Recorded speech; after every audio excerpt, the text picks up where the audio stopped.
लग्नानंतर होईलच प्रेम या मालिकेच्या पुढील प्रोमोमध्ये आपण पाहणार आहोत की आता वसुंधरा आणि रम्या यांना नंदिनीने चांगली शिक्षा दिलेली असते की घरामध्ये खाली मान घालून राहायचं. सगळ्यांसमोर काव्यासुद्धा म्हणते की इथून पुढे यांनी एक जरी चूक केली तरी मी ह्यांना सोडणार नाही, कळलं? वसुंधराने विक्रमचा खूप मोठा विश्वासघात केल्यामुळे तिने बांधलेली राखी विक्रम हातातून सोडून टाकतो. वसुंधराच्या मनात आता खूपच जास्त राग निर्माण झालाय. विक्रमने ती राखी सोडून फेकून दिलेली असते. वसुंधरा ती राखी उचलते आणि म्हणते, या राखीची शपथ विक्रम, तुझा आनंद मुळासकट उपटून फेकेन मी.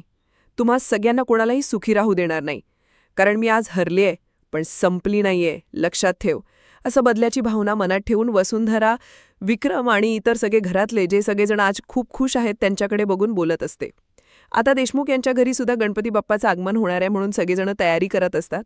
नंदिनी जीवाला म्हणते, जीवा, काव्या आणि मला असं सांगत होत्या की त्या रम्या आणि वसु आत्या या दोघींना कसं कामाला जुंकणार आहेत आणि राबवून घेणार आहेत. जीवा म्हणतो, मग काय झालं? नंदिनी जीवाला म्हणते, पण जीवा, मला असं वाटत नाही योग्य की त्या दोघींना राबवून घ्यावं. हे नंदिनीचं असं बोलणं ऐकून जीवा म्हणतो की नंदिनी, अगं कोणत्या मातीची बनली आहेस तू? म्हणजे ज्यांनी तुला जखमा दिल्या, त्रास दिला आणि त्या जखमा अजूनही तुझ्या मनामध्ये ताज्या आहेत, तरी तुला त्या जखमा देणाऱ्यांबद्दल वाईट वाटत आहे? अगं एवढी चांगली पण नको राहूस, असं जीवा नंदिनीला बोलतो. आणि इथेच हा प्रोमो संपलेला आहे. परंतु रम्या आणि वसुंधरा यांच्या मनामध्ये आता बदल्याची आग निर्माण झालेली आहे. ती आग नंदिनीच्या चांगल्या वागण्यामुळे तरी शांत होणार नाही. काहीतरी खुरापती वसुंधरा करणारच. आता ती काय करणार हे आपण येणाऱ्या पुढील एपिसोडमध्ये पाहूया. तोपर्यंत नमस्कार. गणपती बाप्पा मोरया.